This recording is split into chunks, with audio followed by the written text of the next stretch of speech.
Yo, what's up, guys? Welcome to my first Dominions video.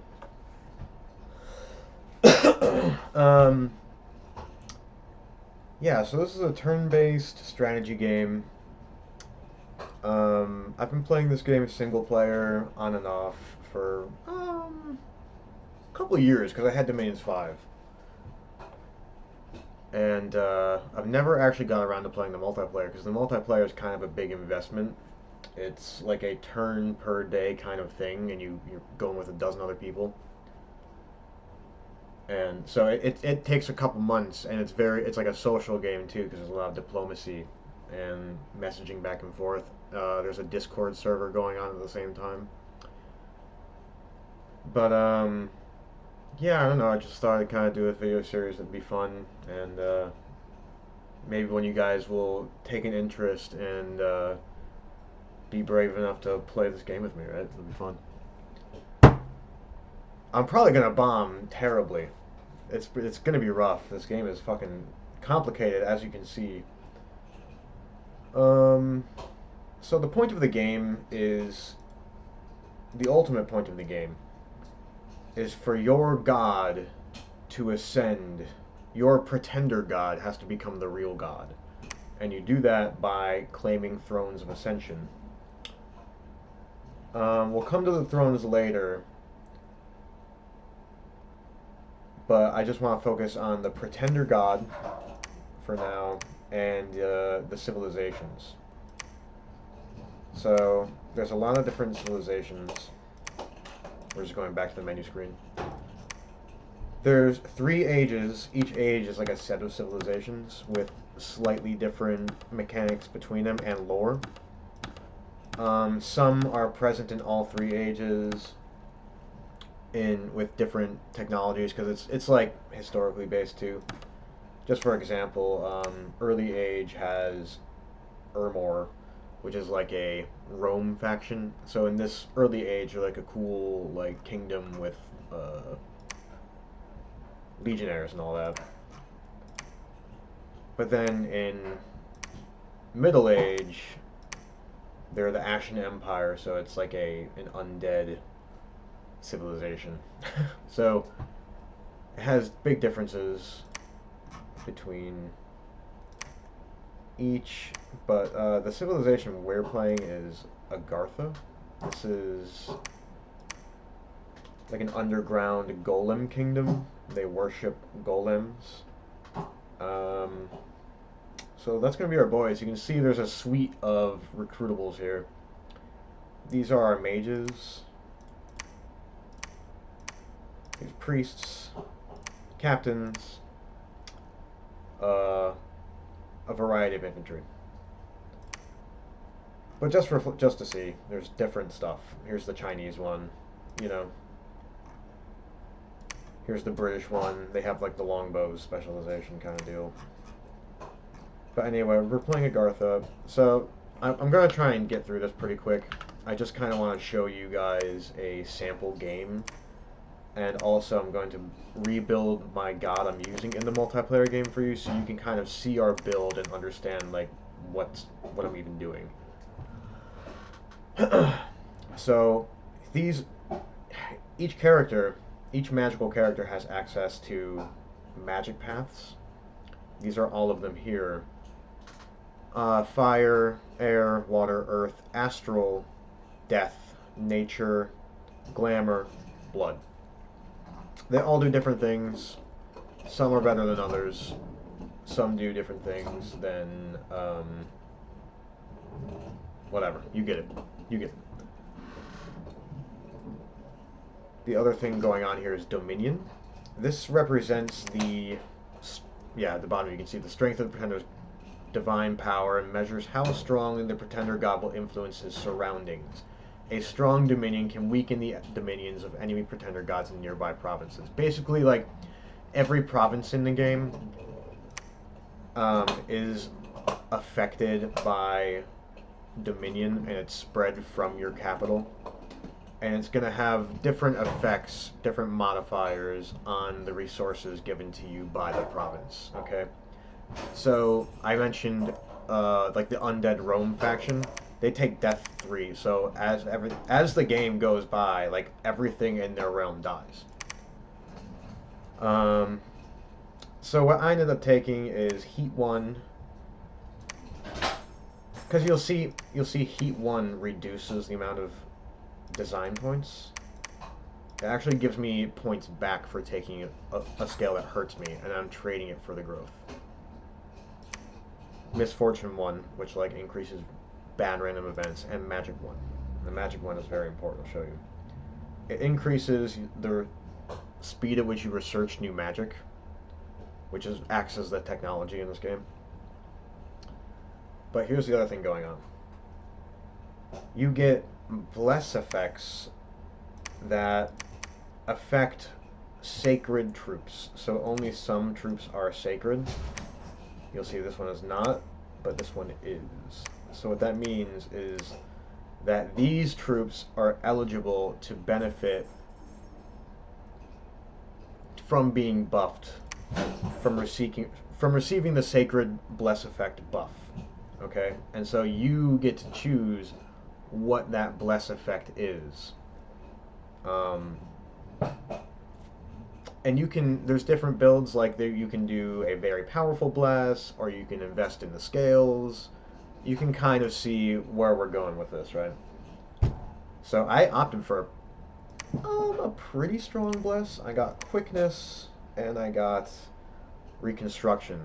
Now, quickness, units move twice as fast and attack twice as fast, and get +2 to attack and defense. That's a huge investment. That's a lot of water magic. That's the second highest water magic you can have in the game.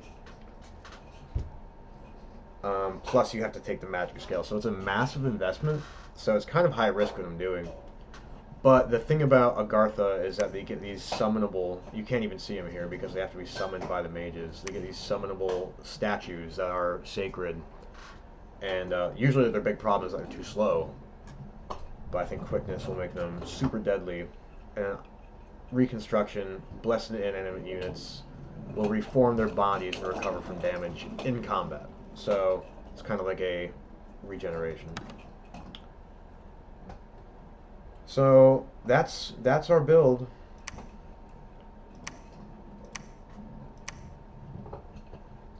These are game settings. Whatever. Just gonna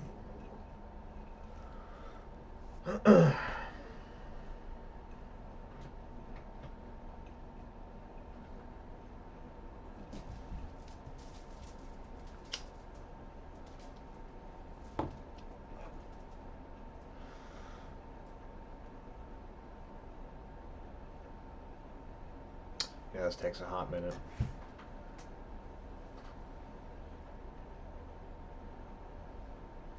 Okay, in the beginning there was chaos, now the wheel has turned once again. Okay, so this is what the actual game looks like. Notice we're underground. Here's the overworld where most of the players will be playing. Agartha has a special start where it's underground. And yeah, every underground region is also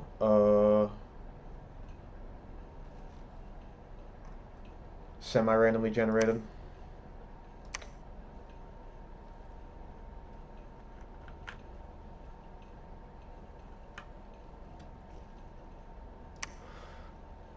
So yeah, here's our capital province. Here's all the connecting provinces. Here's your leaders. Here's our army.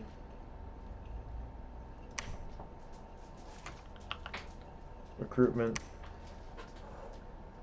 We got a scout. Research.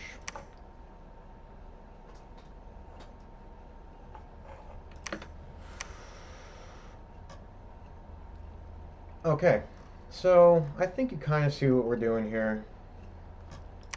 Here, dude, let's just run this, just so you have some idea of what this game actually looks like. I'm gonna at least do a fight for you, so you can see what it looks like after you end a turn.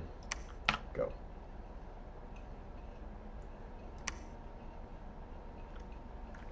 So at the end of, so you have the overworld, and then the combat is resolved like this. It's like auto resolve, but you get to split your units.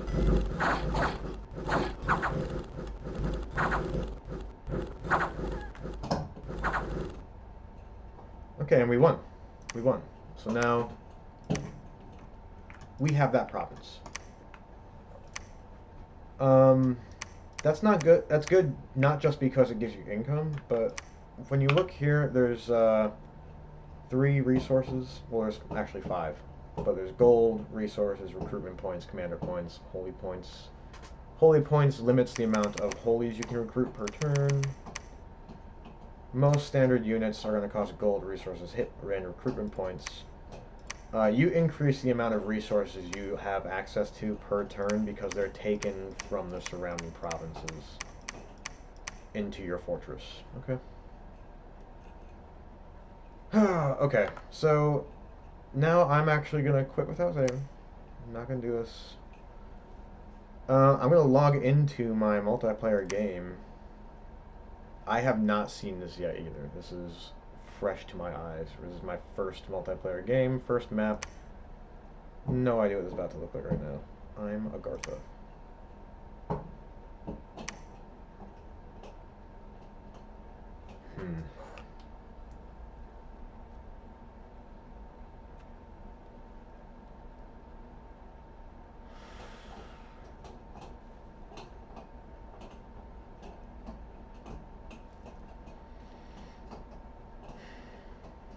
Actually, looking at the Discord right now, just got updated.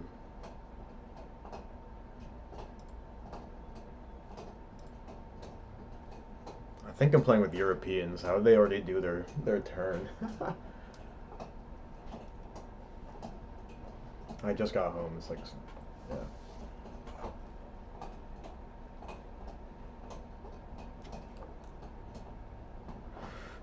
This will actually be pretty quick. There's only so much to do on the first turn, but we'll talk about the strategy and the mechanics a little more. I'll spurg out on you.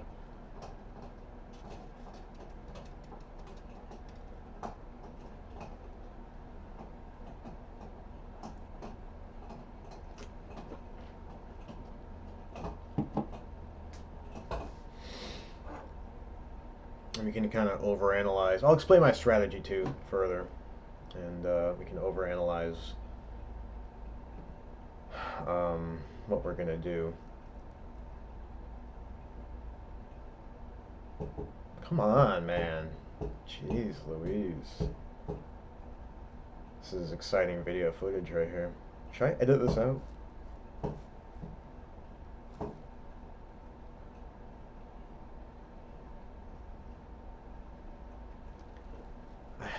I still need to choose like a good video editing software. I'm using OBS to make this, which has been pretty easy to set up. If anyone has a suggestion, let me know. I'm just gonna dude, let's flip and go. Okay, yeah.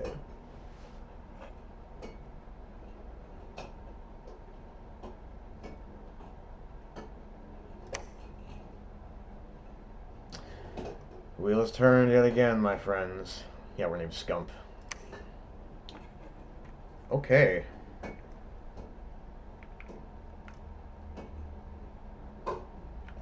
You can see this is a different kind of map gen, too. All it is like a big image file, like, divided up. I'm pretty sure that's how it works. So, there's like different map generators, etc. So...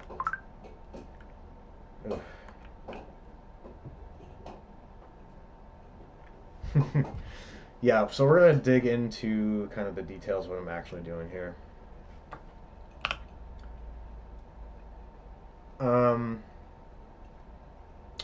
All of these 3 guys are sacred.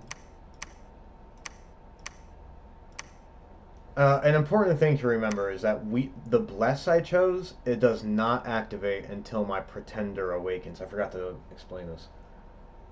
There are awake pretenders, dormant pretenders, imprisoned pretenders.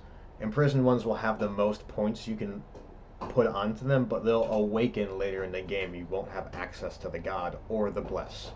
Okay, I chose a dormant god, which is kind of a in between. So he's not going to be alive until probably turn 25, 30, and that's when our bless will come online. So until then, we're weak. We're weak. Which, having the underground start is kind of an advantage for that. Here's the overworld.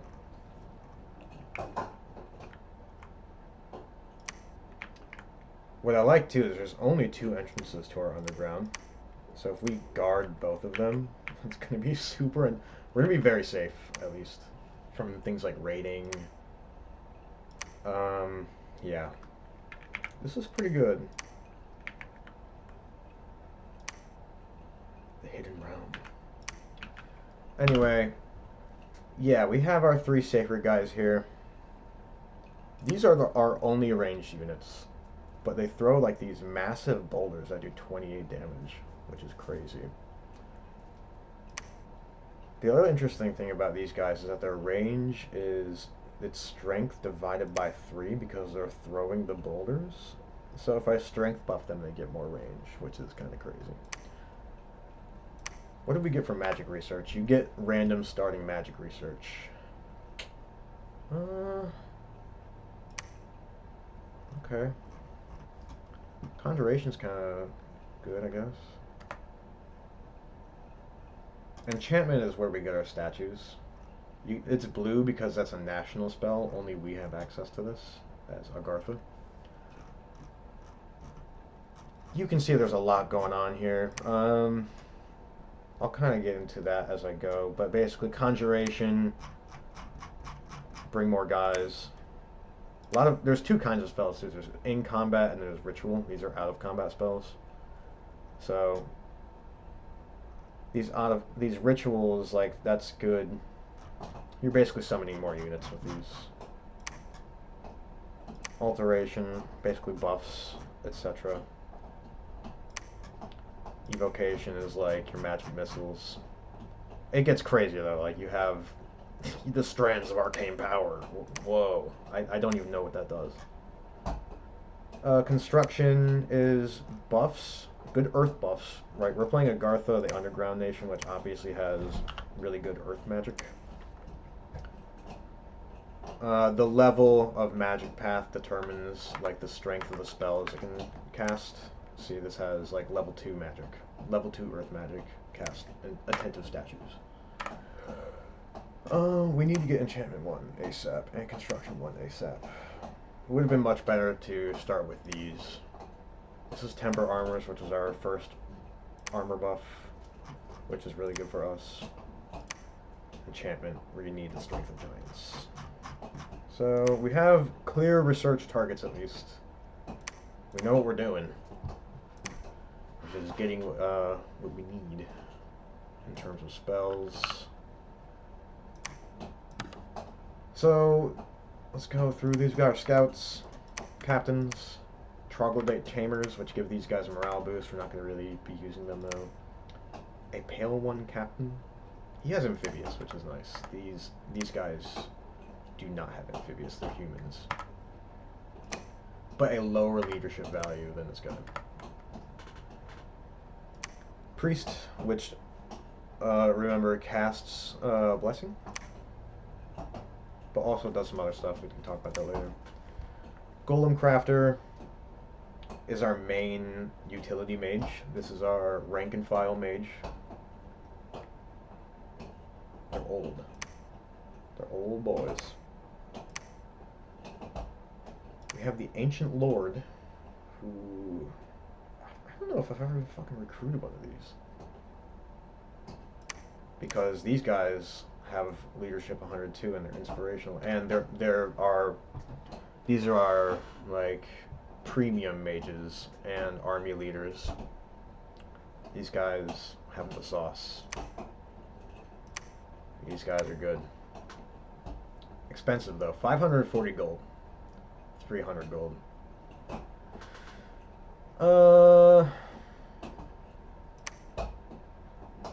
So first thing we're gonna do, we're gonna send our scout out. He'll sneak over here.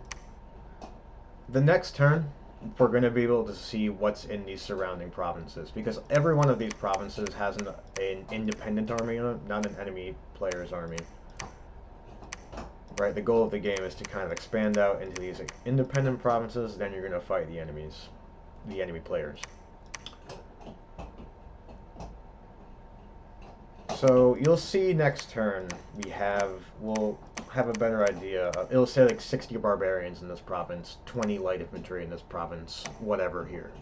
So generally the first turn, you're just going to declare your guy a prophet. Every faction can have one prophet at a time. All that means is he becomes a free level 3 priest. See, like this is a level 1 priest, level 3 priest. Okay. Difference is it's kind of like a magic path. You can cast level 3 holy spells. So these are shard guards. The important thing about them is that they have magic damage weapons, which can damage enemy ethereal units and magical units. It's just like a special. It's good. It's good. These are non-magical, but they're a little cheaper. They have more HP. Again, we have the stone hurlers. I'm going to be actually using these, I think. These are troglodyte slaves. They're kind of bad overall. You'll also notice they have a weird distribution of resources. They need 1 resource, 40 recruitment points, 50 gold. Super expensive. They have high strength, and that's about it. They're also speedy. Defender of the Halls. I've never made these either. They have, like, castle defense bonus. Okay. These are the amphibious troops that are not as good as the human troops. Then we have the light infantry, standard infantry, heavy infantry. Yeah, so we're gonna make these guys. We're gonna make these guys, and then the rest normal infantry. Repeat. I think that's all we can do this turn.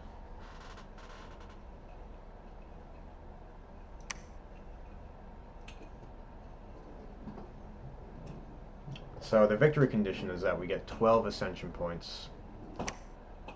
No throne provinces in our underground, which is interesting. Oh, it doesn't show them, I guess. But I think I mentioned this earlier, but the entire point of the game is to ascend your god to becoming the true god, and you do that by claiming these thrones. They're scattered throughout these provinces. You'll see where they are next turn, probably. And, yeah, they have stronger independent armies on them, and they'll grant a bonus when claimed. By claimed, I mean you need to have your god or a level 3 priest there for 1 turn, and you have a claim action, and it becomes yours. So, how many? 1, 2, 3, 4, 5, 6, 7, 8, 9, 10, 11, 12, worth 2. So, the point of the... So, whoever gets 6 thrones first wins. Again, there's a lot of ways to do that. Let's look at spells again. Like, dude, you can teleport entire armies across the map by the end of the game. Like, this... There's a technique called throne sniping. Like, someone will make a push to win the game purely just by, like, instead of having an all-out war, he'll just, like, try to steal all the thrones by doing sneaky shit like that. A lot of stuff you can do with blood magic like that.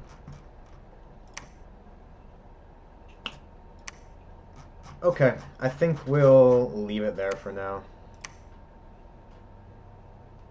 Do I just end my turn? How do I actually do this? How do I actually do this, though? Do I just say end turn and that's it?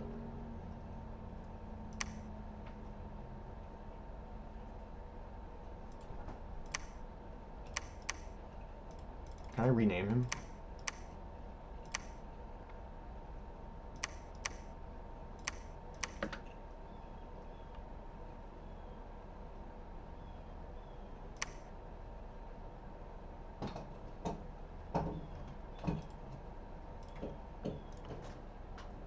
rename him.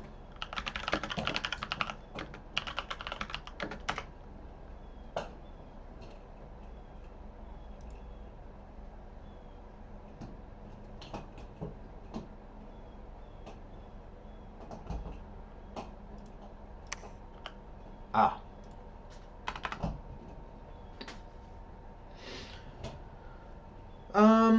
What's his name gonna be? The point is that like when you declare a profit, everyone gets to see the name. So we gotta have something going on here.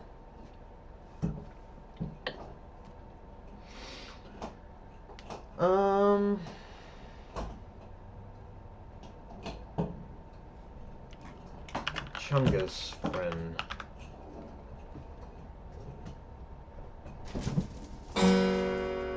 Fucking cat.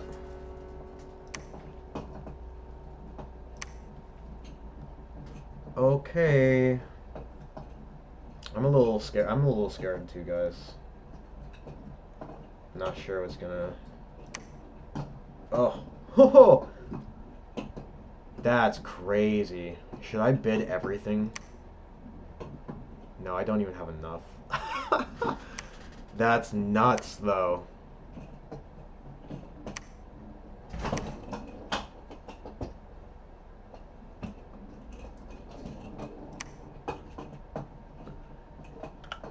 That would be a crazy choice.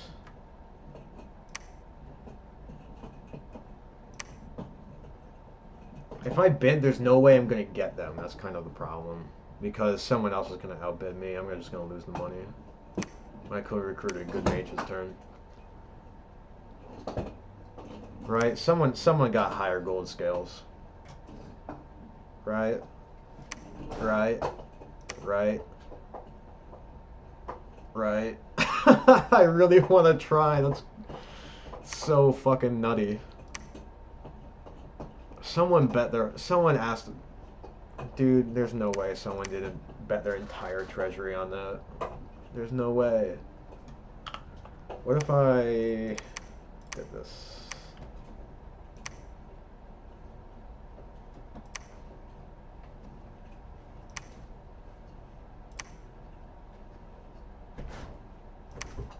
That's a lot of elephants, you guys.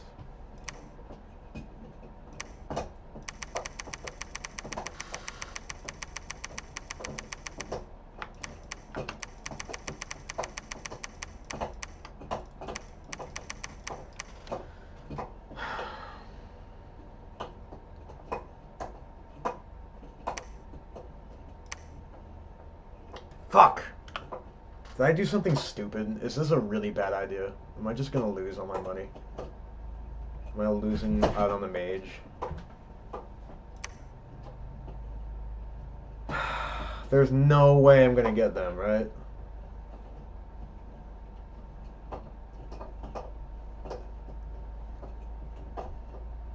But for the price of, what, 1 turn of mage and missing 3 infantry, I have a starting army. Plus I'll still get all my hurlers. Whatever, man, we're gonna try it. Fuck it. Kinda... We'll script these guys based on what it is next turn, but you can kind of see how these are scripted too. You can choose different formations, place them differently on the battlefield, hold an attack, hold an attack, hold an attack rear, hold attack archers, closest, spells, no, spells. Oh, you're not prophet, you can't cast spells. Okay. Okay, I think that's it. Fuck, I'm like, I feel like I'm forgetting like everything. It's only turn 1. Go.